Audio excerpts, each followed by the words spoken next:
श्री नरेंद्र दामोदर दास मोदी। मैं नरेंद्र दामोदर दास मोदी 9 जून 2024 दिन रविवार शाम के 7:15।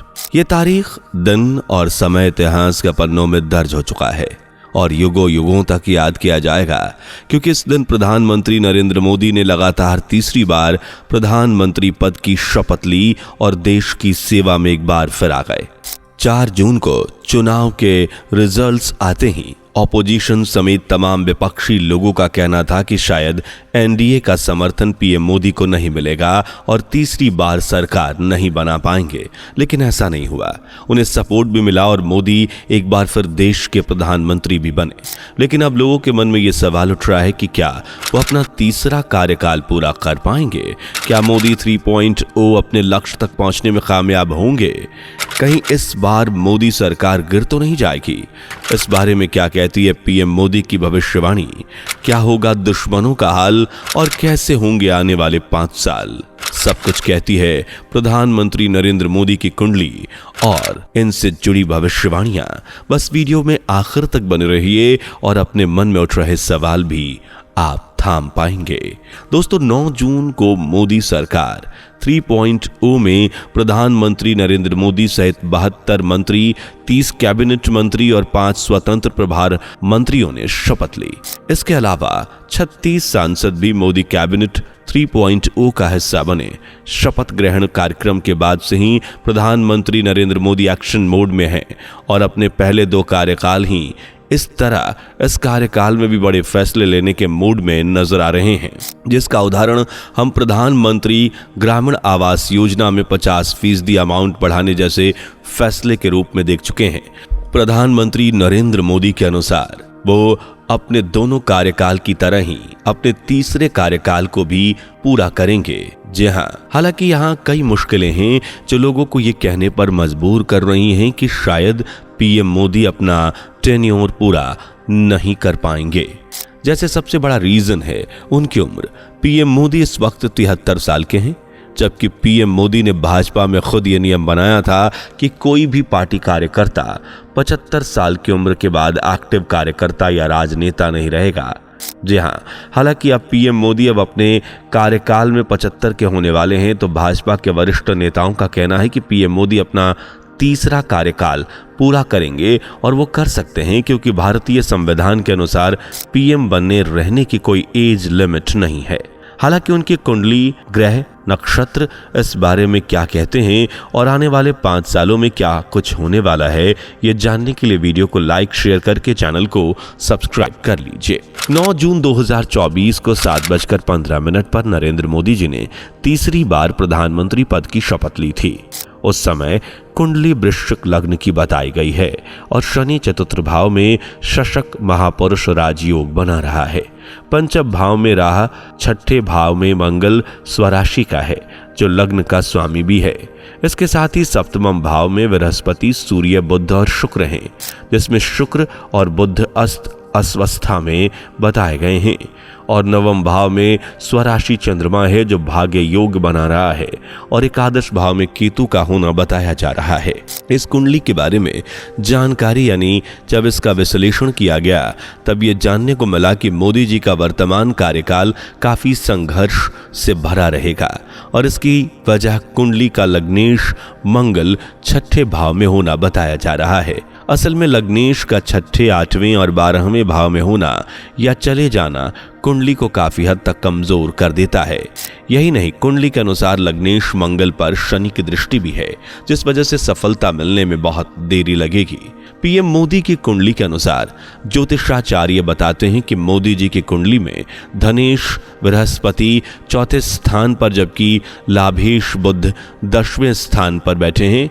इस बुध और बृहस्पति के जोड़े के कारण प्रधानमंत्री नरेंद्र मोदी के नेतृत्व में आने वाले 5 सालों में भारत आर्थिक रूप से मजबूत बनेगा और इकोनॉमिक पावर बनकर निखरेगा।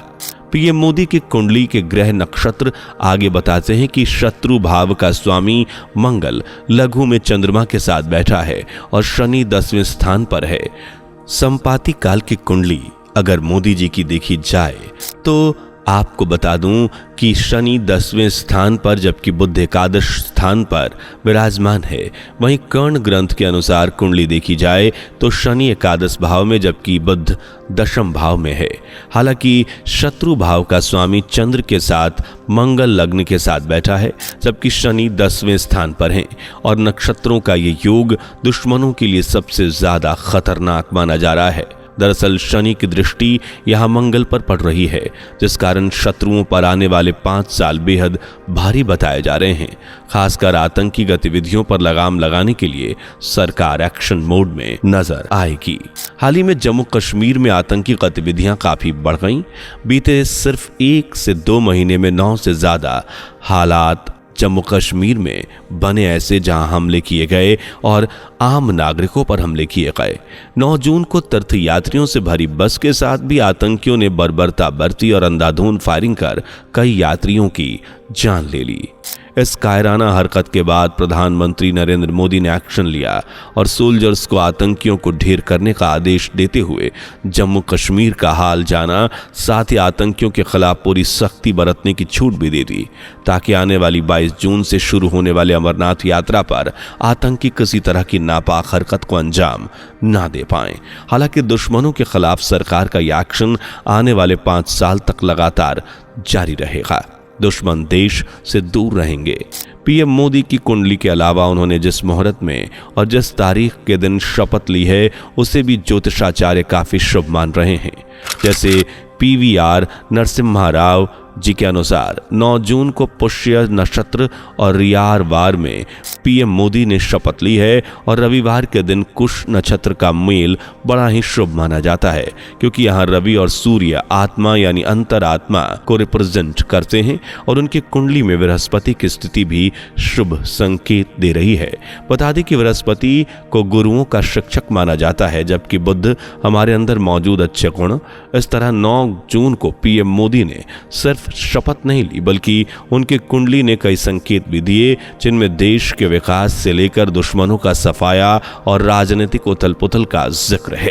ज्योतिषाचार्य के अनुसार विपक्ष में भी एकादश भाव की युक्ति बन रही है, जो कहीं ना कहीं आने वाले समय में मोदी सरकार 3.0 को परेशान कर सकती है।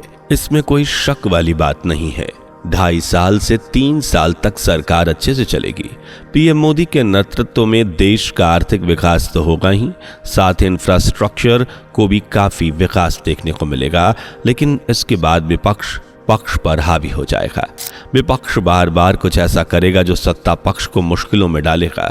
इस दरमियान कई हंगामे किए जाएंगे, बड़ी बड़ी ब्रेकिंग न्यूज बनेगी, लेकिन पीएम मोदी हर मुश्किल का सामना करते हुए विपक्ष के हर सवाल का जवाब देते हुए लगातार मेहनत करते हुए अपने इस कार्यकाल को भी पूरा कर ले जाएंगे और आने वाले 5 सालों तक पीएम मोदी ही देश के प्रधानमंत्री बने रहेंगे। और सबसे खास बात यह है कि उनका यह कार्यकाल बीते 2 कार्यकाल से ज्यादा प्रभावशाली होगा। जैसे उनके नाम का डंका पूरी दुनिया में आज बज रहा है, वो और ज्यादा बढ़ जाएगा। मोदी सरकार 3.0 देश में कई बदलाव करेंगी और पीएम मोदी का विजन हम जॉब सीकर्स नहीं जॉब गिवर्स बनेंगे भी काफी हद तक धरातल पर उतरता नजर आएगा, क्योंकि पीएम मोदी की कुंडली में कई ऐसे योग बन रहे हैं जो बहुत ही कम देखने को मिलते हैं लेकिन बहुत शुभ होते हैं। जैसे शत्रु घन का योग, ये योग खास तौर से दुश्मन पर लगाम लगाने के लिए चाहता है। यदि विपक्ष हो या पड़ोसी देश के दुश्मन, कोई चाहे कितनी ही जोर क्यों न लगाए, लेकिन मोदी सरकार 3.0 अपने तीसरे कार्यकाल को पूरा करेगी और पिछली बार की तरह इस बार भी बड़े बड़े फैसले लेगी।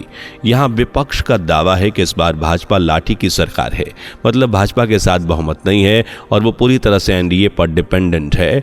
यानी अगर एक भी दल इधर उधर हुआ तो पूरी सत्ता ही पलट जाएगी। इसलिए विपक्ष दावा करता है कि मोदी सरकार 3.0 पूरे 5 साल चल ही नहीं सकती। यह सरकार कभी बिगड़ सकती है, भाजपा को सपोर्ट करने वाले एनडीए में कभी भी फूट पड़ सकती है। कुछ ऐसा ही माहौल चुनाव के बाद सरकार बनाने को लेकर भी हुआ था। हालांकि 9 जून को सभी अफवाहों को धुआं कर दिया गया। आज देश के यशस्वी प्रधानमंत्री नरेंद्र मोदी फिर से सत्ता में हैं और कई भविष्यवाणियों के मुताबिक 2029 में भी भाजपा की ही जीत होगी। हालांकि उस पार्टी का नेतृत्व कौन करेगा ये तो वक्त ही बताएगा।